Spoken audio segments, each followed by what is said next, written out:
मी सरळ सांगतो मुख्यमंत्री साहेब तुम्हाला, एकदा चूक झाले मला मनोज जरांगे म्हणते, मग मी आता करायला लागलो ना, मला राग आहे पिच्छा नसतो. एकदा आमचे डोके फुटले, आजही गोळ्या आमच्या अंगातल्या निघत नाही. आता सुद्धा अंतरवालीतल्या माय मावल्या काही बाजावर दुखण्यात आमच्या काही गुडघ्याचे ऑपरेशन सुरू आहे. कुणाच्या मांड्याला टाके घेतले, कुणाच्या 34 टाके डोक्यात पडले. ते आमच्या लक्षात पुन्हा येऊ दे ना. ती जर विषय लक्षात आला ना, आमच्या डोळ्यात रक्त होतं.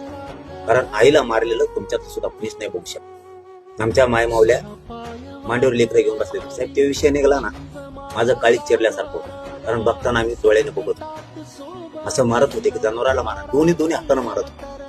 ज्या ज्यावेळेस त्यांच्या काठ्या मोडल्या हातातल्या, त्यावेळेस त्यांनी इटाने आणल्या आमच्या डोक्यात. आमच्याच इटाने आमच्याच लोकांचे डोके फोडले. ज्या ज्यावेळेस गोळ्या मारायच्या संपल्या, त्यावेळेस त्यांनी बंदुकीचे उलटे दस्ते करू मारले, म्हणून डोके फाटले लोकांचे. आमचे कुंकड फाटले. एक जणाचं आमच्या ताईचं नाक तुटून गेलो.